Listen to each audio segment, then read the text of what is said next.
Hola a todos, soy Daniel Serrano, oftalmólogo del Hospital San Juan de Dios, del Departamento de Estrabismo y Oftalmopediatría. Esta clase, perteneciente al curso de oftalmología de quinto año, será acerca de algunos aspectos de la anatomía del sistema visual que puedan ser relevantes para la clínica en el contexto de la práctica diaria de la medicina general. Aunque pueda parecer un poquito exagerado, dado el escaso tamaño del ojo, la anatomía del sistema visual es un tema muy extenso, con un sinnúmero de detalles relevantes para el especialista. En pocas partes de nuestro cuerpo encontramos tal concentración de estructuras diferenciables por su forma y función. De hecho, en la formación de especialistas en nuestro país, este tema toma un curso entero de aproximadamente un mes. Obviamente, para este curso haremos un resumen, que espero pueda serles útil en su práctica diaria. Para efectos de esta clase, hemos dividido la anatomía oftalmológica en cuatro temas: la órbita y su contenido, el bulbo ocular, u ojo propiamente tal, las estructuras responsables de su motilidad y los anexos oculares. Vamos entonces con la anatomía orbitaria. Como pueden ver, las órbitas están ubicadas en el tercio medio de la cara. Sus paredes están formadas por huesos que también participan en otras estructuras como el encéfalo y los senos paranasales. Por lo tanto, el daño de otras partes de la cara puede afectar también a las órbitas. La órbita es una cavidad descrita como piriforme, es decir, con forma de pera. Tiene un vértice que va a dorsal y una base que va hacia rostral, hacia adelante. Y la parte más ancha de esta base no es exactamente en el reborde, sino un poquito antes, encontrándose más o menos a 1,5 centímetros del reborde orbitario. El volumen de la órbita es de alrededor de 27 a 28 centímetros cúbicos y el globo ocular alrededor de 7 más o menos centímetros cúbicos. Ahora, las dimensiones de la órbita van variando con la edad, siendo el globo ocular un factor trófico importantísimo en el desarrollo de esta cavidad. De hecho, sin la presencia de un globo ocular o de alguna estructura artificial que lo reemplace, la órbita no va a desarrollar su tamaño normal, lo que determina asimetrías importantes del macizo facial. Veamos las paredes de la órbita. La pared superior está formada por la lámina orbitaria del frontal y el ala menor del esfenoides. La pared lateral está formada por el cigomático y el ala mayor del esfenoides. Es la pared y borde más resistente, ya que está más expuesta a traumatismos normales de la vida diaria, ¿ya? El piso o pared inferior está formado por las caras orbitarias del cigomático y el maxilar y el proceso orbitario del palatino. El piso está en estrecha vecindad con los senos maxilares por debajo, ¿ya? Con lo que pueden comunicarse en caso de un trauma o alguna iatrogenia. La pared inferior, es la pared que más frecuentemente se traumatiza de manera clínicamente significativa. Y finalmente tenemos la pared medial, que está formada por el proceso frontal del maxilar, el hueso lagrimal, la lámina orbitaria del etmoides y el cuerpo del esfenoides. Esta pared está estrechamente relacionada con los senos etmoidales y puede afectarse entonces frente a procesos inflamatorios o infecciosos de la vía aérea. La cavidad orbitaria tiene como vértice más o menos la porción gruesa de la fisura orbitaria superior, y muy cerquita, cercano al vértice, está el canal óptico. Por canal óptico transcurre el nervio óptico y la arteria oftálmica, mientras que por la fisura orbitaria superior atraviesan los nervios tercero, el cuarto, la primera rama del trigémino y el sexto. Hay un centro tendinoso que da origen a los músculos extrínsecos del bulbo ocular, que es el anillo de Sim.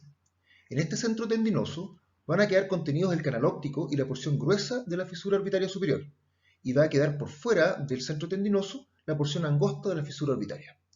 Como pueden ver y pueden imaginar ahí, si es que hubiese alguna enfermedad que afectara e inflamara la raíz de los músculos extraoculares en su nacimiento en el anillo tendinoso, podría generarse un conflicto de espacio, ¿ya? Como suele ocurrir en algunos casos graves de la enfermedad de Graves. Bueno, aquí se puede observar cómo es el mecanismo que más frecuentemente fractura la pared inferior, ¿ya? Y que además es la pared más frecuentemente fracturada, ¿ya? El globo ocular es comprimido bruscamente en sentido anteroposterior y habitualmente por algún objeto romo de tamaño mediano, ¿ya? No debe ser muy grande porque si no queda detenido en el reborde orbitario. Entonces habitualmente es un puño, una piedra, una pelota de tenis, una pelota, qué sé yo, un rodillazo, un codazo, ¿ya? Y lo que hace entonces al comprimir bruscamente el ojo en el sentido antero-posterior, entonces lo que hace es aumentar también bruscamente su diámetro vertical. Entonces es el mismo globo ocular el que golpea directamente a la pared inferior, ¿ya? Y como pueden ver, aun cuando el oblicuo inferior se encuentra por debajo del recto inferior, como el globo ocular se desplaza hacia atrás y golpea más atrás, no golpea adelante, entonces es el recto inferior el músculo que habitualmente se compromete, ¿ya? Ahora, ¿cómo se puede comprometer el recto inferior?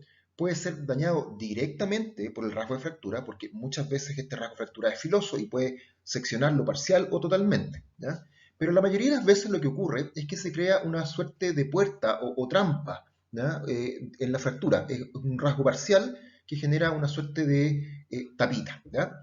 Y ahí puede quedar atrapado tanto el músculo como la vaina. Y eso da lugar a un estrabismo restrictivo. Como puede verse en la foto del paciente que está ahí, en donde claramente ha habido un trauma en la órbita izquierda, se puede ver ahí la equimosis, el paciente al intentar mirar hacia arriba, en el caso del ojo izquierdo, no puede porque el recto inferior está atrapado y no le permite la excursión hacia arriba, generándose entonces lo que llamamos un estrabismo restrictivo, ¿ya? Y en la TAC que está arriba, que es de otro paciente, se puede ver cómo una fractura del piso de la órbita se comunicó con el seno maxilar. Y ahí se ve entonces cómo está ocupado por un proceso inflamatorio y muy probablemente infeccioso también. Hablemos del bulbo ocular ahora, bulbo ocular o globo ocular, ¿ya? Se considera el bulbo ocular una proyección del cerebro, ¿ya? Cuyas funciones, pues, todos sabemos, son captar y transmitir el impulso visual. Tiene una forma esferoidea y se encuentra bastante protegido dentro de la órbita por la grasa orbitaria y los músculos extraoculares, ¿ya? El globo ocular suele crecer de manera muy importante en los primeros 2 años, especialmente el primer año de vida, ¿ya? Y alcanza sus dimensiones definitivas alrededor de los 7 años, ¿ya? Ahí decimos que el eje antero-posterior o largo axial es de alrededor de 24,5 milímetros en promedio en la población a nivel mundial. Sin embargo, en los pacientes altos miopes, no los miopes normales, los altos miopes, este diámetro suele ser mayor, ¿ya? Habitualmente más de 27 milímetros. Y en el caso de los altos hipermétropes es menor a 23 milímetros, ¿ya? El globo ocular está dividido en un polo anterior y en un polo posterior por la presencia del cristalino que está en realidad bastante más adelante. El polo anterior es más chico que el polo posterior. El globo ocular se va a estructurar en capas. Tenemos una capa externa que está formada por la córnea y la esclera, ¿ya? La córnea ocupa el sexto anterior y la esclera los 5 sextos posteriores. Luego tenemos una capa media, también llamada úvea, ¿ya? Y esta úvea se divide en coroides atrás y adelante tenemos el iris y el cuerpo ciliar, ¿ya? El cuerpo ciliar a su vez está dividido en los procesos ciliares, el aparato suspensorio cristalino y el músculo ciliar. Y finalmente tenemos la capa interna, que es la retina, ¿ya? Además, tenemos dos estructuras internas que están dentro del globo ocular, que son el cristalino y el humor vitrio. Vamos a pasar a revisar cada una de estas estructuras entonces. Aquí vemos un corte sagital del globo ocular, en donde se observa claramente la presencia de un conducto, ¿ya? En el centro, que va desde el cristalino hasta el nervio óptico. Ese es el remanente de la arteria nutricia del cristalino, ¿ya? Y que está presente en el embrión, pero que ya antes de nacer, un poco antes, esto involuciona y deja solamente un conducto vacío, ¿ya? Aquí pueden verse claramente las 3 capas, ¿ya? La capa sensorial, luego una capa intermedia o coroides, ¿ya? Que hacia adelante, si ustedes se fijan cerca del cristalino, un poquito antes, termina, ¿ya? Y se transforma luego en el músculo ciliar y en el iris, ¿ya? Y además se pueden ver ahí unas líneas blancas que están sosteniendo el cristalino, el cual está contenido dentro de un saco, ¿ya? Esas fibras blancas son la zónula. Y una capa bastante gruesa, dentro del ojo, digamos, que es la esclera, ¿ya? Y a su vez se alcanza a ver también allá adelante dónde están insertándose los músculos extraoculares, ¿ya? La córnea está formada por tejido conectivo, es transparente y avascular, ¿ya? El hecho de ser avascular es muy importante para poder ser transparente, pero tiene una consecuencia, y es que la córnea debe obtener su oxígeno principalmente del oxígeno ambiental, ¿ya? Una parte pequeña es obtenida a través del oxígeno disuelto en el humor acuoso, ¿no? La córnea está ricamente inervada, especialmente a nivel del epitelio, por nervios sensitivos que son ramas del quinto, ¿ya? Y por lo tanto es independiente de la visión, ¿ya? La fotofobia, que es un signo habitual en personas que tienen inflamación en la córnea, está mediada por la intensidad de luz que hace gatillar los nervios sensitivos, pero es independiente de la visión de esa misma luz. Es decir, un paciente que tenga, por ejemplo, una lesión completa en el nervio óptico, que se haya cortado incluso, y tenga visión cero, sí puede sentir fotofobia, ¿ya? Son dos fenómenos independientes, la visión con el dolor en la córnea, ¿ya? La córnea, además, es el principal medio refractivo del ojo. Tiene 43 dioptrías, más del doble que el cristalino, que es el otro medio refractivo. A diferencia de este, sí es una refracción fija, ¿ya? No puede modificarse a voluntad, como sí lo puede hacer el cristalino, ¿ya? La córnea tiene un grosor de alrededor de 560 micras a nivel del centro y va engrosándose hacia la periferia hasta llegar a 670 micras en la zona que se llama del limbo, que es donde termina la córnea y comienza la esclera, ¿ya? Ahora, las dimensiones de la córnea son importantes. Hay una variación importante entre el adulto y el niño.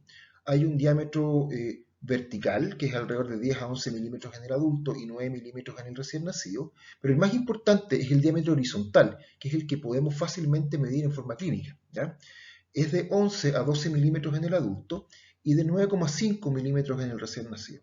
Sin embargo, durante el primer año se evidencia un crecimiento rápido de la córnea, llegando a los 6 meses de edad a los 10,5 milímetros y a los 12 meses de edad a los 11,5 milímetros, es decir, llega casi a su tamaño definitivo en el primer año de edad. Ahora, si el diámetro horizontal en el lactante excede en más de 1 milímetro al rango normal en el niño, ¿ya? Se puede observar que es una córnea más grande que lo normal, como se ve en la imagen que está aquí arriba. Esa córnea más grande es sospechosa de glaucoma. Obviamente hay que situarlo en su contexto clínico, ¿ya? Con otros síntomas y signos más, ¿ya? Pero es importante entonces tener en consideración los tamaños normales de la córnea durante especialmente el primer año de vida, ¿ya? La córnea está dividida en varias capas, ¿ya? Tenemos primero una capa externa, que es el epitelio.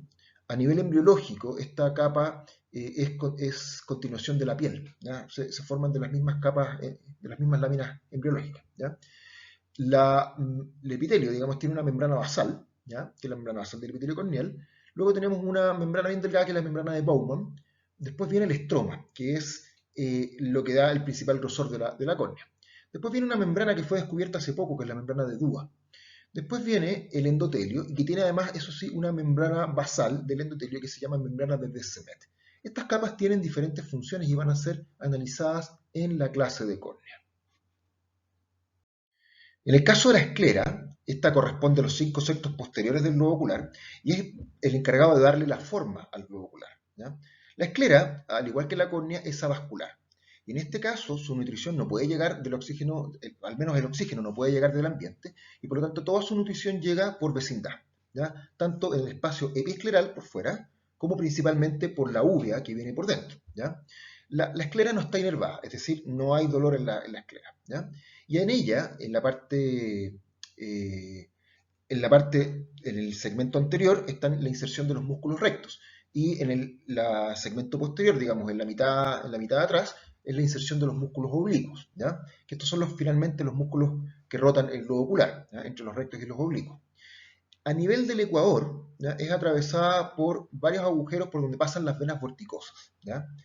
Y en la parte posterior, justo detrás, hay una zona circular que tiene muchos agujeritos, ¿ya? Por donde atraviesan las fibras del nervio óptico y la arteria y la vena central de la retina. Esta zona se le conoce como lámina cribosa, justamente por constituir una verdadera criba o un colador, ¿ya? Y alrededor de esta lámina hay agujeritos, como puede verse en el esquema ahí, que es por donde pasan los vasos y los nervios ciliares, ¿ya? Veamos la capa media ahora. Es la capa vascular, que es una verdadera esponja de vasos. Se llama uvea. Uvea de uva, ¿ya? Porque en las primeras descripciones anatómicas que se hacía, al sacar la esclera, digamos, lo que se veía, recordaba a una uva a la cual se le sacó la cáscara, ¿ya? Entonces va nutriendo al bulbo, nutre la retina, tiene una distribución en varios plexos que van confluyendo de menor tamaño a mayor tamaño hasta formar las venas vorticosas, ¿ya? La coroides, que es la parte más posterior de la capa media de la uvea, se extiende desde una zona llamada ora serrata, ¿ya? Que está bien adelante. Ahí en el esquema puede verse un cambio de coloración en la parte roja, digamos, en la parte naranja de la retina, ¿ya? Que es ahí la ora serrata, que tiene una forma de sierra, como su nombre lo dice, ¿ya? Es como una suerte de cordillerita, ¿ya? Como un serrucho. Ahí termina, digamos, la coroides y pasa, digamos, se continúa hacia adelante, pero ya con otro nombre, ¿ya? Entonces, la función de esta coroides es básicamente nutricia y también el eliminar, digamos, el recolectar los desechos metabólicos de la retina. Más adelante, por delante de la ora serrata, se encuentra el iris, ¿ya? El iris es un diafragma, que es automático.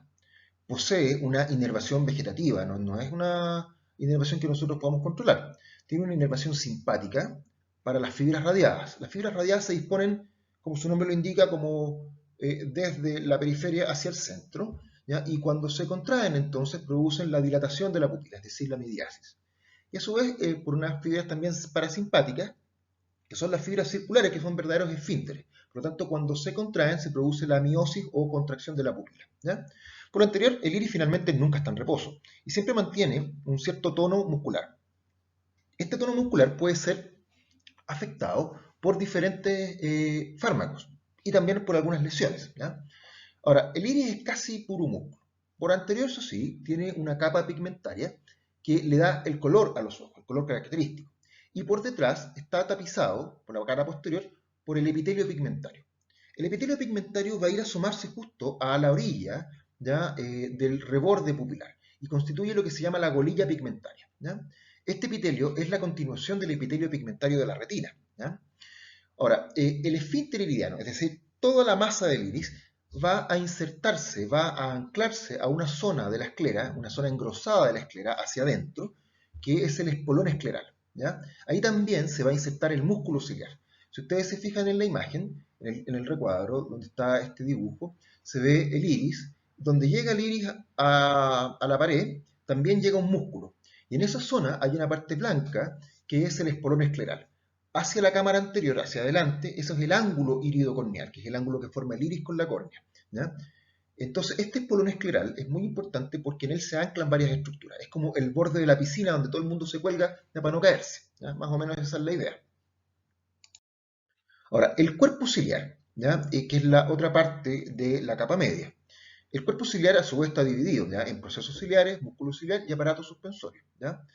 Eh, los procesos ciliares son los que secretan el humor acuoso, ¿ya? Al igual que sus primos, los plexos coroideos, que secretan el líquido cefalorraquídeo. Ahora,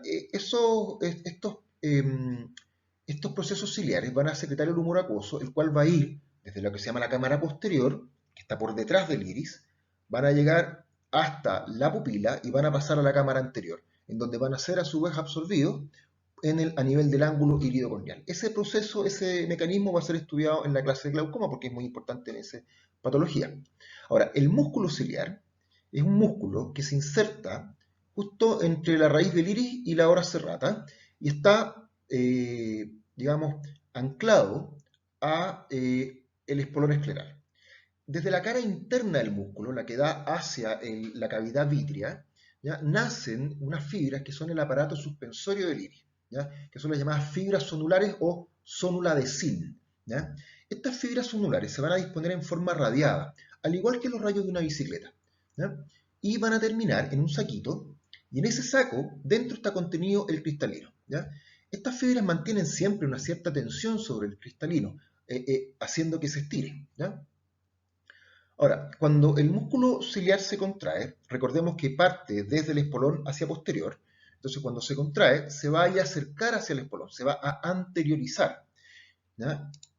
Esa flecha muestra cuál es la dirección de la contracción, ¿ya? Y como se va hacia adelante, si ustedes se fijan, estas fibras que están en la zona que da hacia el humor vítreo también se van a ir para adelante junto con el músculo ciliar. O sea, se trae consigo la raíz de las fibras sonulares. Y eso hace, entonces, fíjense, que las fibras ondulares se vayan hacia el centro y por lo tanto se relajen. Se relaja la zónula. Y al relajarse la zónula, ¿ya? Disminuye la tensión sobre el cristalino. Y en el caso de que el cristalino sea un cristalino sano, un cristalino relativamente joven, o sea, menor de 45 años, este se va a bombar, es decir, va a aumentar su diámetro anteroposterior, ¿ya? Ahora, el aumento del diámetro anteroposterior es muy importante, porque la forma de un lente determina su poder dióptrico. Por lo tanto, en este caso, el poder dióptrico aumenta, lo que nos hace ponernos miopes en ese momento, y es lo que nos permite justamente ver de cerca. Si no, no podríamos, ¿ya? Y cuando esto falla, este mecanismo, por la edad, es lo que se llama la presbicia. Vamos a ver muy someramente la capa interna o retina. Es obviamente neurosensorial. Hay una pequeña parte hacia anterior que no participa de la visión y le llamamos retina no visiva. Y la parte más posterior es la retina visiva, que es la más importante. La nutrición es mixta porque también llega algo a través del humor vítreo, pero principalmente a través de la coroide. Y es esta capa la que contiene los fotorreceptores, ¿ya? Se han descrito 10 capas en la retina, que son estas. No es importante que se aprendan de memoria los nombres, pero sí es importante ver que en este caso tenemos un esquema. ¿Ya? Al lado derecho se ve la histología y al lado izquierdo se ve el esquema de las capas de la retina. Y si ustedes se fijan, arriba está el epitelio pigmentario. El epitelio pigmentario es lo que divide, digamos, entre la retina y la coroide, es decir, hacia arriba, en este caso, estaría la parte externa del globo ocular. Y hacia abajo estaría la cavidad vítrea. Por lo tanto, la luz, para llegar a los fotorreceptores, debe atravesar 8 capas de la retina, ¿ya? Si no, no llega, ¿ya? Por lo tanto, hay yo creo un pequeño problema de diseño, ¿ya?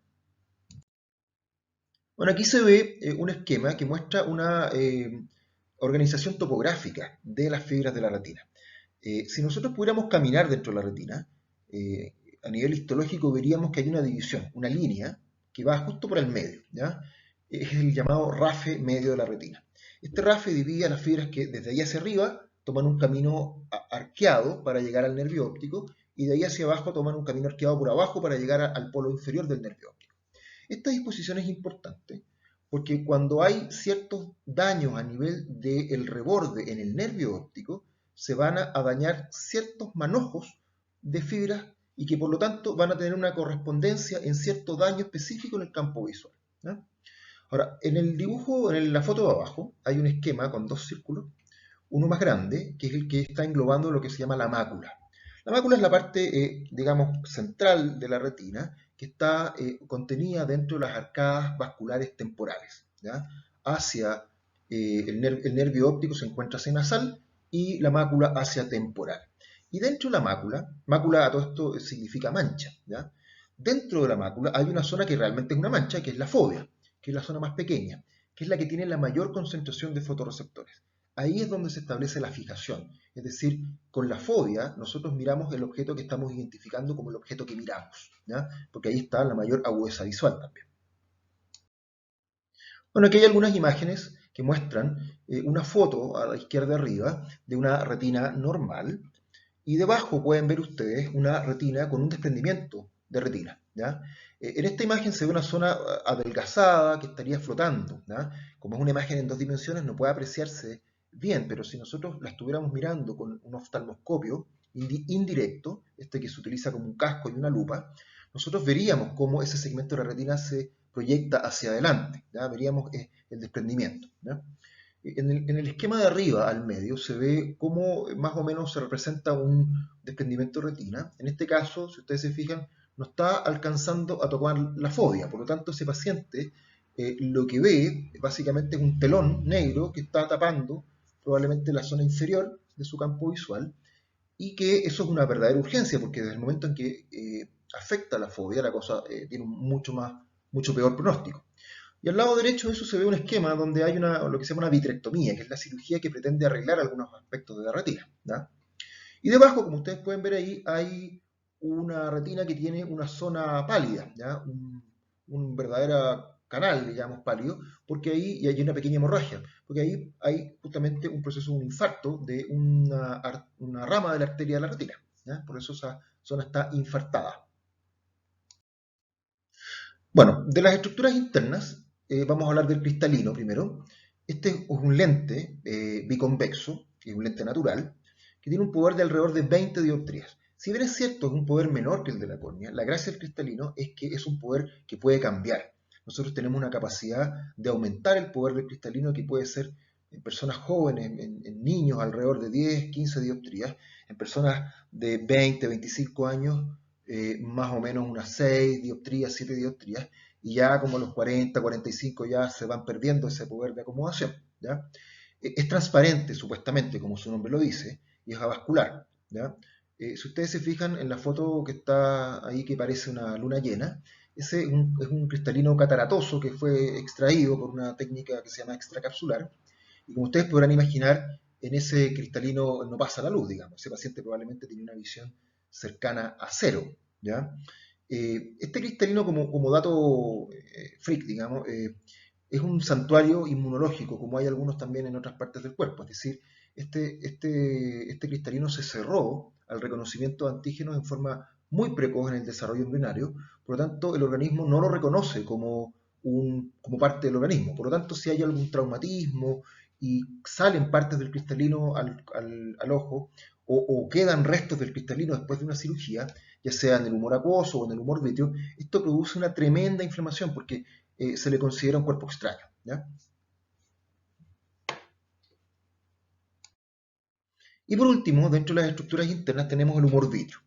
El humor vítreo es transparente, casi 100% transparente. De hecho, yo creo que muchos de ustedes se han dado cuenta que si miran una pared blanca, durante algún rato van a ver como unas pelusas que flotan.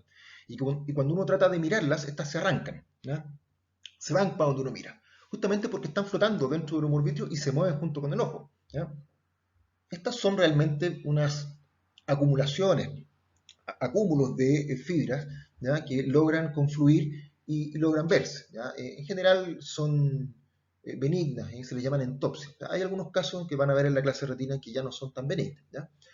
El humor vítreo da cuenta más o menos del 80% del volumen ocular y es principalmente agua. La parte más importante sí es la que no es agua, que son las fibras colágenas. ¿Ya? Tiene varios tipos de colágeno, ¿ya? Y su función es básicamente amortiguar los traumatismos y proteger a la retina manteniéndola así en su lugar, empujándola. Ahora, con el tiempo, estas fibras colágenas se van degradando, ¿ya? Y terminan colapsando finalmente y como quien dice cayendo hacia el interior y quedando a veces colgadas, a veces no, a veces se desprenden, y eso es lo que se llama desprendimiento del vitrio posterior, ¿ya? Que es un proceso fisiológico que en algunos casos puede ir acompañado de patología y que van a ver también en la clase de retina. Ahora pasemos al tercer tema, que es el de la motilidad ocular, los músculos extraoculares. Ahora, ¿por qué es importante entender la motilidad ocular? ¿Ya? Es porque nos permite básicamente entender el estado funcional de los músculos y por lo tanto de los nervios craneales. ¿Ya? Esa es la importancia que tiene desde el punto de vista clínico para el médico general, para el médico que ve una patología neurológica. Porque además muchas de las patologías neurológicas tienen una manifestación oculomotora, ya sea por una lesión en el tronco, ya sea por una lesión en el encéfalo, ya sea por una lesión en todo lo que es la vía, ¿ya? Teniendo algunos pacientes diplopias adquiridas. Y esas diplopias adquiridas suelen, si nosotros podemos analizarlas y observar bien la motilidad, podemos llegar a conclusiones bastante precoces que nos van a orientar en el diagnóstico. Bueno, los movimientos oculares se resumen básicamente a las rotaciones, ¿ya? En torno a un centro de rotación y en torno a ejes de rotación. Los desplazamientos del globo o traslación, ¿ya? Son clínicamente despreciables. ¿Ya? Los ejes de rotación son llamados ejes de Fick y son tres: el eje X o eje horizontal, ¿ya? El eje Z o eje vertical y el eje Y o eje anteroposterior. ¿Ya? Y la unión de dos ejes de rotación forma un plano, ¿ya? Que son llamados planos de Listing. Vamos viendo las rotaciones una por una. En torno al eje horizontal o eje X se generan entonces los movimientos verticales. El eje horizontal genera los movimientos en torno a los movimientos verticales de elevación, que lleva la córnea hacia arriba y el polo posterior hacia abajo, y la depresión, que lleva la córnea hacia abajo y el polo posterior hacia arriba. En torno al eje vertical se generan los movimientos horizontales, ¿ya? Que son la aducción, que lleva la córnea hacia medial y el polo posterior a temporal, y la abducción o abducción, como habitualmente le decimos, que lleva la córnea atemporal o el polo posterior hacia medial. Y tenemos las rotaciones en torno al eje Y, ¿ya?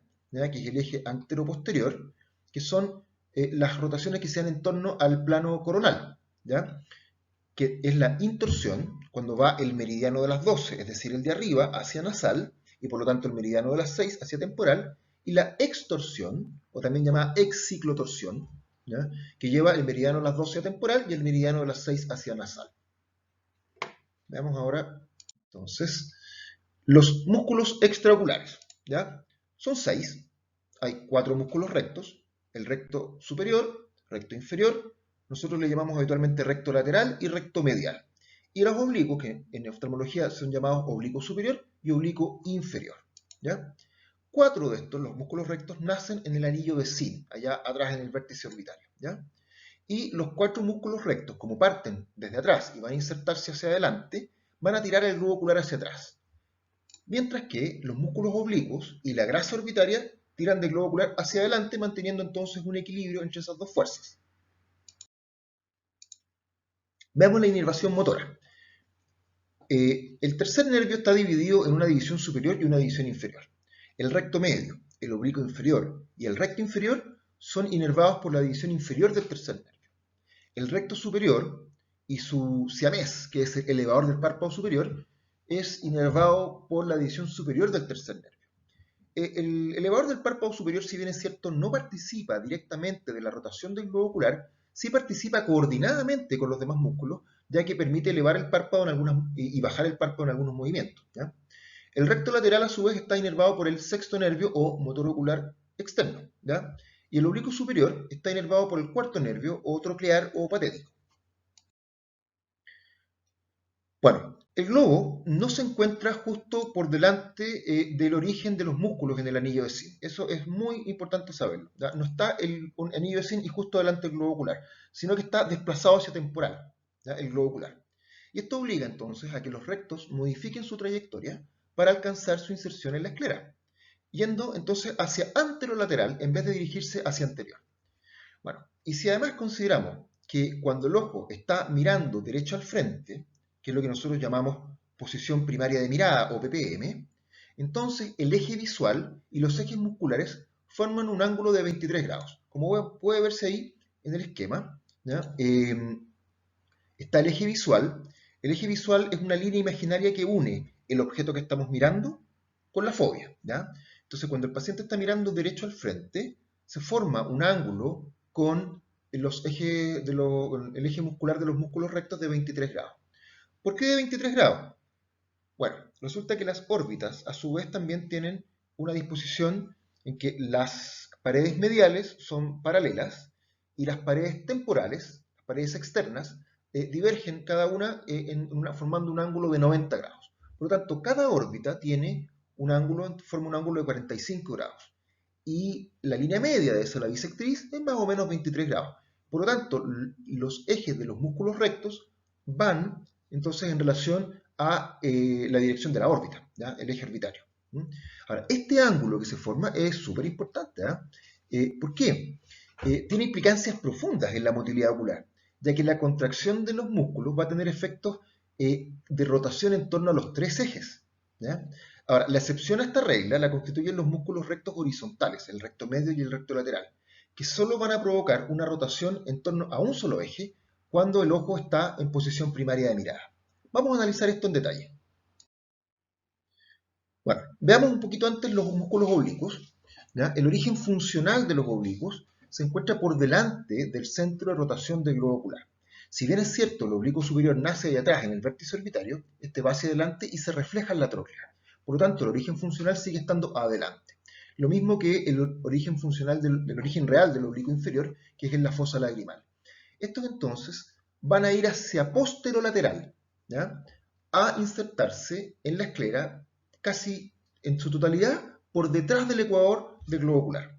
Esto tiene como consecuencia que las acciones verticales de los músculos oblicuos sean como paradójicas, es decir, el oblicuo superior sea un depresor y el oblicuo inferior sea un elevador. ¿Por qué? Porque el oblicuo superior lo que hace es llevar hacia arriba el polo posterior, Acuérdense que las inserciones están por detrás del ecuador. Como levanta el polo posterior, deprime entonces la córnea, provocando una depresión. Y en el caso del oblicuo inferior, va a deprimir el polo posterior, elevando la córnea. Ahora, veamos qué pasa cuando el paciente está mirando derecho al frente, en PPM. ¿Ya? El eje anteroposterior y el eje muscular o eje orbitario forman un ángulo de 23 grados, ¿cierto? Eso ya lo habíamos visto en las diapositivas anteriores. Ahora, esto va a determinar entonces una acción secundaria de aducción y una acción terciaria de torsión para los músculos rectos verticales. ¿Ya? Si ustedes se fijan ahí, está mostrado, digamos, se muestra el eje X, ¿ya? Recuerden que el eje X o eje horizontal es en torno al cual se inscriben la elevación y la depresión. Ahí es claro que el recto superior va a llevar la córnea hacia arriba porque se inserta por delante de este centro de rotación, y en el caso del recto inferior va a deprimir la córnea porque también se inserta por delante del centro de rotación. Ahora, ¿qué pasa con respecto al eje Y? Si ustedes se fijan, el eje Y es en torno al cual se inscribe la intorsión y la extorsión. El recto superior, si ustedes estuvieran mirando paraditos en el vértice orbitario, verían cómo el recto superior se desplaza hacia temporal y hacia superior para ir a insertarse justo en el meridiano de las 12 del ojo. Por lo tanto, cuando se contraiga, va a acercar el meridiano de las 12 hacia nasal, provocando la intorsión. Y en el caso del recto inferior, que va a ir hacia abajo a insertarse justo en el meridiano de las 6, cuando se contraiga va a llevar el meridiano de las 6 hacia nasal, provocando entonces la extorsión. Y si ahora analizamos en los movimientos en torno al eje Z, que son los movimientos horizontales de aducción y abducción, se darán cuenta que al insertarse por delante del centro de rotación, la contracción de ambos músculos rectos verticales, recto superior y recto inferior, van a llevar el polo anterior hacia la nariz, es decir, van a provocar una aducción. ¿Ya? Esto pasa cuando el ojo se encuentra derecho al frente. ¿Ya? Pero, ¿qué pasa si el globo ocular se encuentra en 23 grados de abducción? Si ustedes se fijan ahí, el eje Y, el eje anteroposterior, va a coincidir con el eje visual, ¿ya? Y con el eje muscular. ¿Ya? El eje muscular y el eje orbitario coinciden entonces con el eje Y. Y además, el eje X es perfectamente perpendicular al eje muscular. Por lo tanto, ahí tanto el recto superior como el recto inferior van a tener excelentes efectos verticales. Es decir, cuando se contraiga el recto superior va a ser un muy buen elevador, y solamente va a ser elevador, y cuando se contraiga el recto inferior va a ser solamente un depresor. ¿Ya?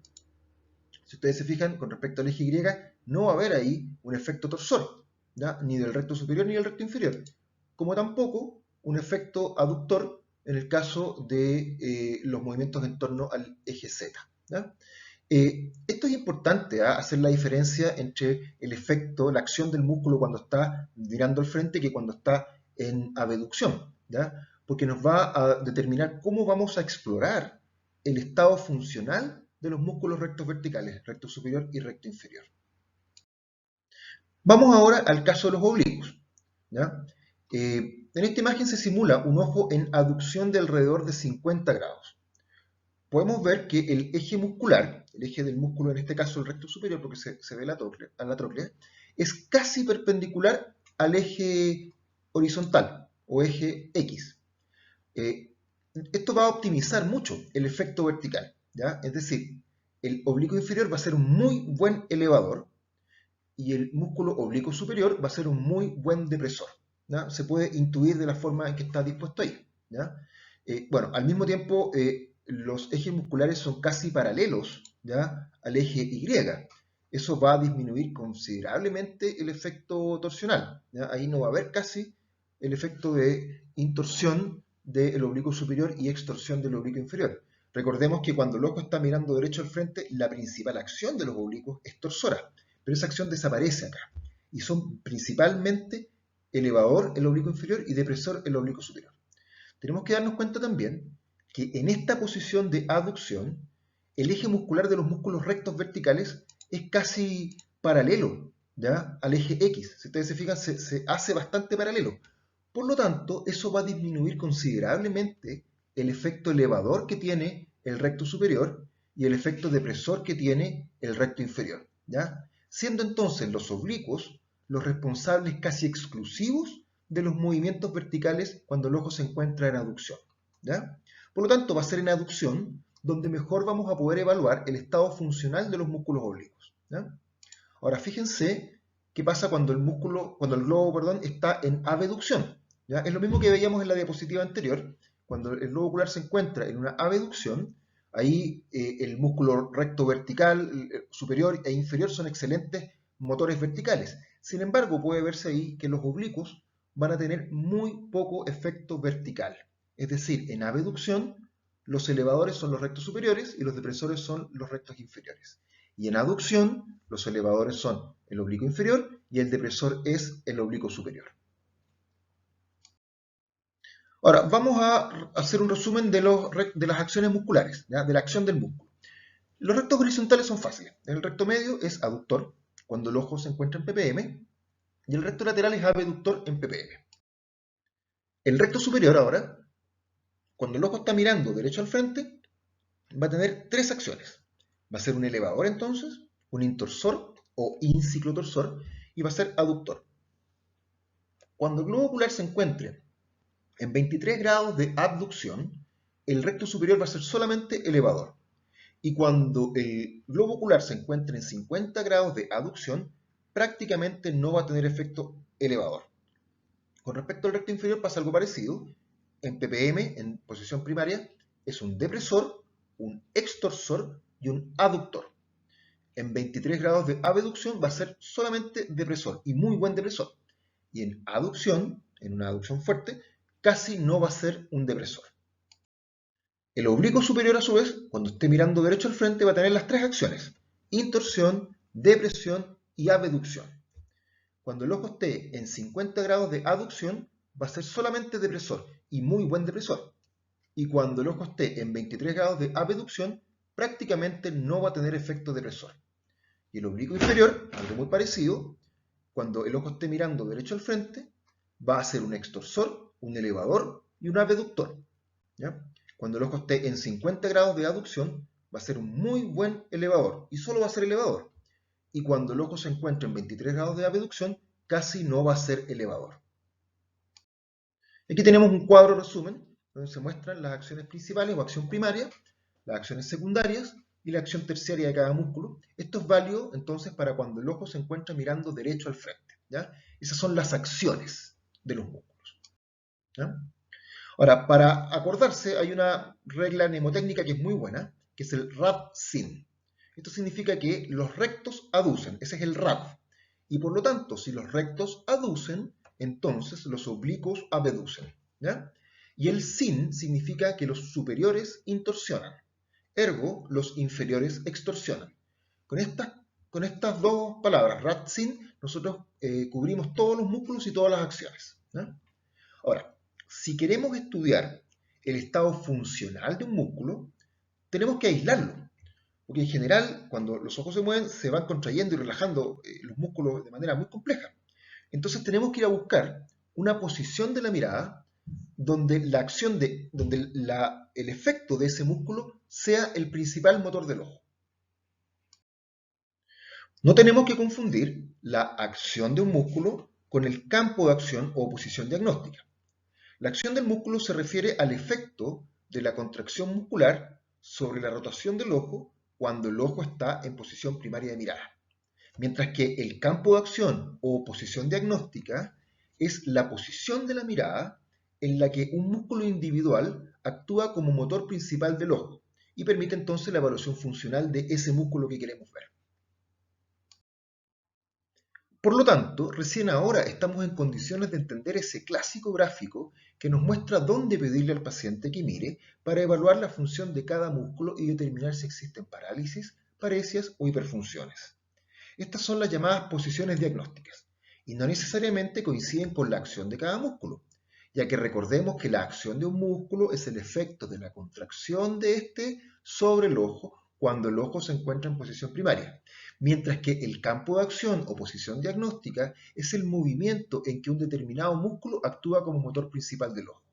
siendo este movimiento entonces responsabilidad casi exclusiva del músculo bajo observación.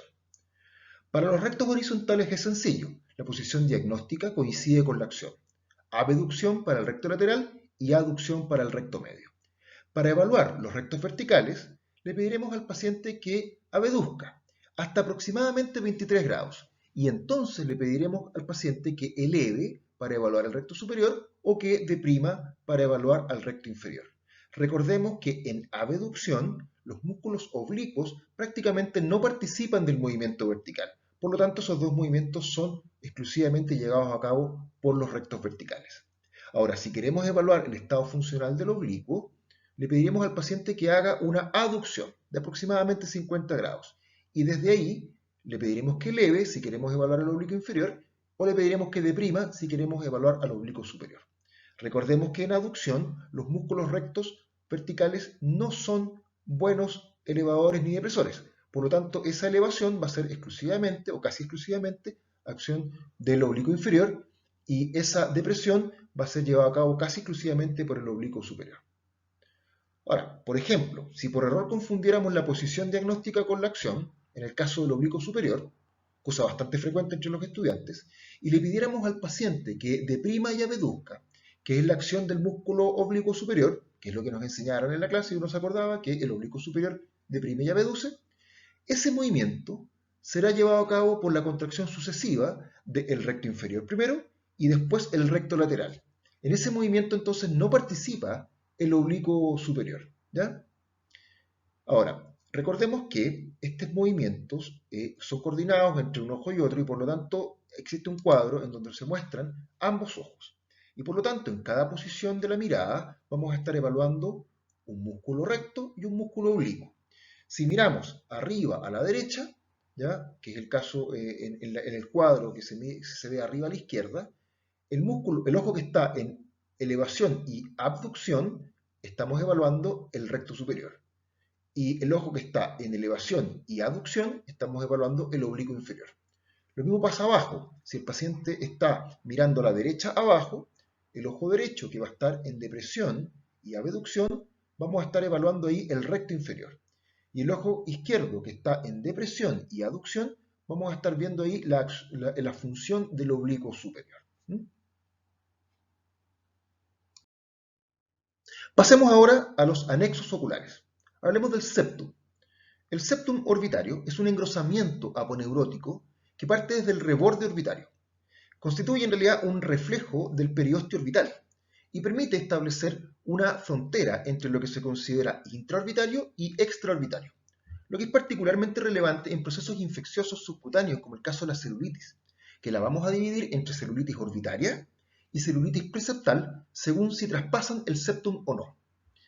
El septum además mantiene el contenido orbitario en su sitio. Cuando se va debilitando por efecto de la edad, la grasa orbitaria va a protruir, ¿ya? Formando las características bolsas de los ojos u ojeras, ¿ya? El septum inferior también se divide en dos zonas débiles, ¿ah? Una medial y otra lateral, ¿ya? Y por lo tanto se pueden ver habitualmente dos bolsas en el caso del párpado inferior. En esta imagen también se pueden ver los que son los ligamentos palpebrales, ¿ya? Esos que están en los círculos rojos, ¿ya? Siendo el medial el más importante. Tiene una forma de horquilla y en él se insertan el músculo orbicular, el tarso superior y el tarso inferior y también el músculo elevador del párpado. O sea, son súper importantes desde el punto de vista estructural, ¿ya? De todo el macizo de los párpados, ¿ya? Además, el ligamento medial está dividido en dos porciones, ¿ah? Una anterior y otra posterior, o una superficial y otra profunda. Y entre esas dos, ¿ya? Se encuentra alojado el saco lagrimal, ¿ya? Por eso cada vez que se parpadea, el saco lagrimal se aprieta y eso genera un movimiento valvular que va sacando la lágrima, ¿ya? Bueno, los párpados ahora cumplen una función primordial, ¿ah? Que es la protección de la superficie ocular. Ellos atrapan los cuerpos extraños con las pestañas y permiten la distribución homogénea y permanente del film lagrimal. Y además participan en la producción de componentes fundamentales de la lágrima, la parte grasa, ¿ya? Anatómicamente son estructuras bien complejas y bastante delicadas, en el sentido que alteraciones de su motilidad, por ejemplo una parálisis facial, o alteraciones de su arquitectura, ya sea por malformaciones, heridas o principalmente reparaciones mal realizadas, pueden provocar incluso la ceguera a través del daño corneal que esa alteración implica. De hecho, la principal causa de ceguera prevenible en el mundo en desarrollo es el tracoma, que es la imagen que tenemos al lado derecho, ¿ya? Que es una infección que altera la cara interna de los párpados, llevando a que el roce crónico de este párpado con el limbo corneal va a destruir las células productoras del epitelio, lo que lleva finalmente a que se opacifique la córnea de manera irreversible, ¿ya? El tracoma, por suerte, no está presente en Chile, ¿ya? Y está producido por la Clamidia trachomatis y se transmite por las moscas.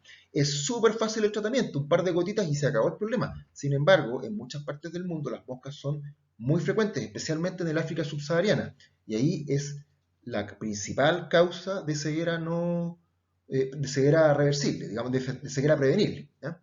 En el esquema de la izquierda se puede ver entonces el párpado, ¿ya? Si ustedes se fijan con respecto al borde superior del párpado, un poquitito más arriba, unos 3-4 milímetros más arriba, hay una línea, un pliegue, es el llamado pliegue de belleza. En él se inserta el músculo elevador del párpado. Y a nivel nasal, si ustedes se fijan, hay ahí una suerte de bahía chiquitita, en donde hay un par de líneas, como dos pelotitas rosadas, ¿no? La carúncula y el pliegue semilunar. Estos son los remanentes evolutivos de la membrana nictitante o tercer párpado que tienen algunos reptiles y aves, ¿ya? Que en nosotros queda ahí y sirve para que piquen los ojos, básicamente, ¿ya? Los párpados tienen una rica red linfática, ¿ya? El párpado superior va a drenar principalmente hacia el linfonodo preauricular, aquí adelante, mientras que el párpado inferior lo hace hacia el linfonodo submaxilar, ¿ya? En las conjuntivitis virales tenemos que ir a palpar estos linfonodos porque son una parte del diagnóstico importante, ¿ya? Y estos habitualmente están afectados en el caso de las conjuntivitis virales.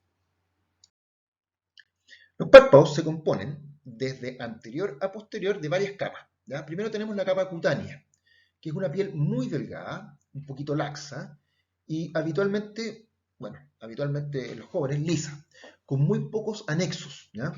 En el párpado superior está separada en dos porciones, por este pliegue que les mencionaba recién, que es el pliegue de belleza. Ese pliegue está formado por la inserción del elevador del párpado, ¿ya? Este pliegue, ¿ya? Está presente en la mayoría de las personas que nos rodean, pero en muchos grupos étnicos no está presente, especialmente en los grupos étnicos mongoloides, ¿ya? Tanto asiáticos como aborígenes americanos, ¿ya? Luego viene una más hacia posterior, más al profundo, una capa muscular, que está formada principalmente por el músculo orbicular, ¿ya? Este músculo orbicular se ancla al ligamento palpebral medial, es el responsable de que nosotros podamos cerrar los párpados, ¿ya? Y también se extiende después hacia afuera, hacia la cara, ¿ya? Este músculo está atravesado también por fibras del elevador del párpado, ¿ya? Lo atraviesa. El elevador del párpado viene pegadito al recto superior desde el vértice orbitario, ¿ya? Pero al llegar al septum deja de ser ya músculo y pasa a ser básicamente un manojo de fibras aponeuróticas que se abre como un abanico, ¿ya? Eh, y atraviesa entonces este septum, atraviesa el músculo orbicular y va a la piel. Entonces. Y en los pacientes de etnia, digamos, asiática, oriental y aborigen, no llega entonces habitualmente a la piel, ¿ya?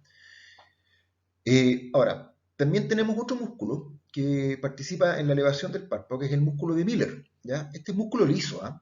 No es un músculo que nosotros podamos dominar de forma consciente. Y se encuentra por debajo, por ventral, ¿ya? A la aponeurosis del músculo elevador. Y este se va a insertar justo en el borde superior del tarso, ¿ya? Este músculo aporta alrededor de 2 milímetros de la apertura palpebral. Todo el resto es básicamente el elevador del párpado superior.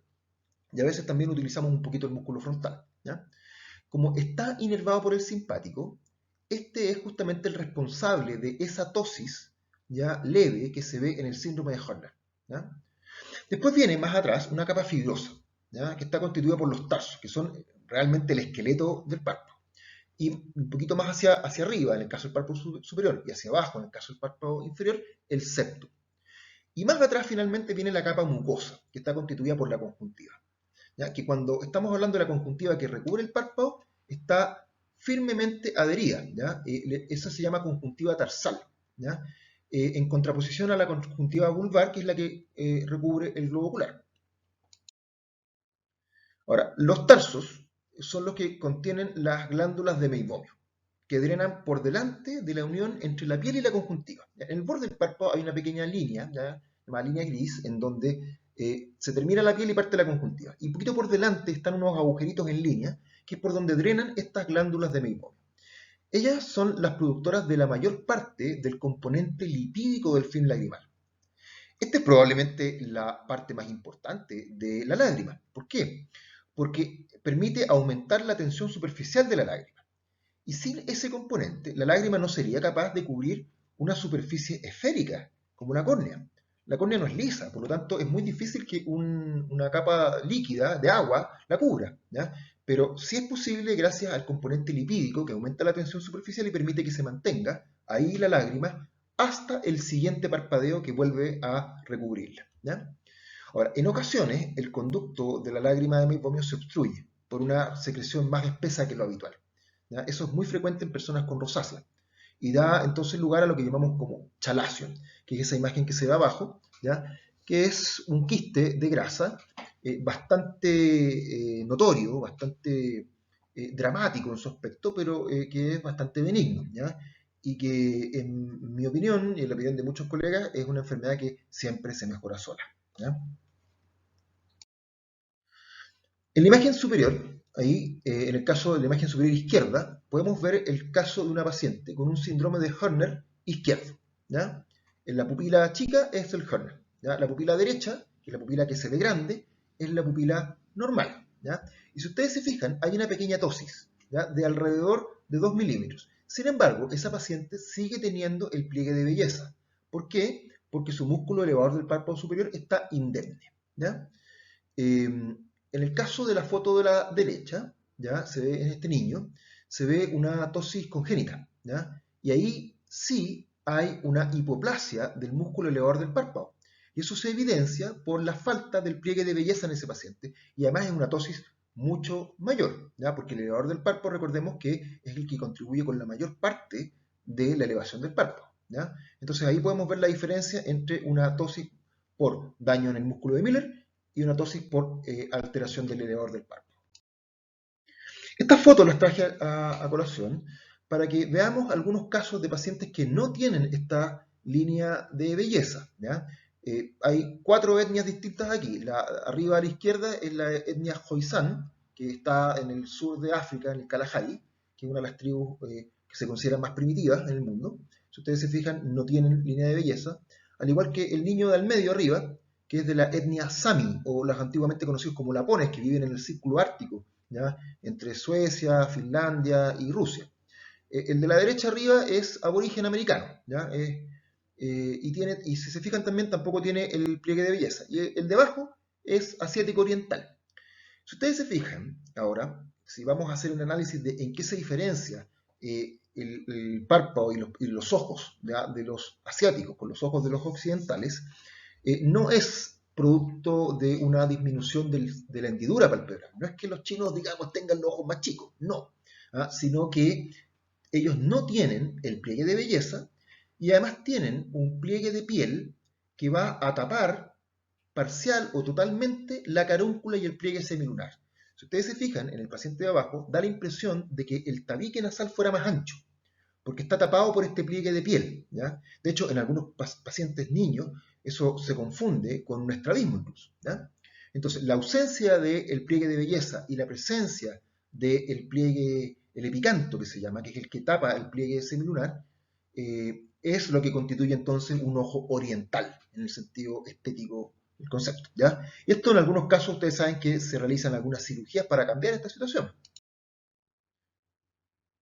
Miren acá, aquí arriba se ve el caso de un paciente preoperatorio arriba que se hizo una cirugía de, digamos, occidentalización de los párpados, provocando, formando artificialmente un pliegue de belleza y quitando una parte importante del epicanto, haciendo que se vea más pliegue semilunar y carúncula, ¿ya? Y si ustedes se dan cuenta, es el mismo paciente y la hendidura palpebral cambia un poco en este caso, aumenta un poquito, pero lo que da la diferencia es básicamente el pliegue, ¿ya? Y en la foto de abajo es una cirugía que es muy escasa, que últimamente ha aparecido, que es la cirugía reversa, que es la de orientalización de los párpados. Este es un brasileño que era amante del K-pop y quería parecer coreano, ¿ya? ¿Y qué es lo que le hicieron? Le borraron el pliegue de belleza, la línea de belleza, y me da la impresión que algo de picanto le formaron, ¿ya? Y sí se ve bastante oriental su cara ahora. ¿Mm? Bueno, hablemos de la conjuntiva. La conjuntiva es básicamente piel modificada. Desde el punto de vista embriológico es originada en el mismo lugar, la misma capa que la piel, ¿ya? Va a recubrir los párpados por su cara interna y el globo ocular, ¿ya? Presenta queratina en el borde libre nomás, ¿ya? En la cara interna de los párpados está firmemente adherida al tarso y ahí ya no tiene queratina, ¿ya? Y se va haciendo cada vez más laxa, a nivel de, ya cuando está cubriendo el septum, ya es mucho más laxa, y más laxa aún a nivel de lo que se llaman los fondos de saco, que es donde se pliega, ¿ya? Y ya se va a reflejar ahí en el fondo de saco y pasa a cubrir entonces el globo ocular, ¿ya? En el globo ocular va a llegar al limbo, ¿ya? Que es la zona de frontera entre la esclera y la córnea, ¿ya? Ahí presenta una rica red de vasos sanguíneos y vasos linfáticos, ¿ya? Y por lo tanto es muy fácil que se comprometan en casos de inflamación, especialmente de alergia. En algunos casos puede llegar a provocar edema, ¿ya? Que es la llamada quimosis, ¿ya? La conjuntiva tiene la capacidad para regenerar muy rápidamente, ¿ya? Una herida de la conjuntiva puede estar perfectamente cicatrizada en 1 o 2 días, ¿ya? Y trata también de cubrir cualquier defecto, ¿ya? En un ojo sano, la conjuntiva se detiene a nivel del limbo, no pasa ahí, ¿ya? Por la presencia de una barrera constituida por células madre del epitelio corneal. Es como las vallas papales que detienen a la multitud, ¿ya? Entonces, cuando fallan las células madre del limbo con esclerocorneal, ¿ya? Deja de haber producción de epitelio en esa zona y la conjuntiva pasa, ¿ya? Como cuando se caen las barreras y pasa la gente. Pasa la conjuntiva, traspasa el limbo y llega a montarse en la córnea haciéndola opaca y en algunos casos comprometiendo seriamente la visión, ¿ya?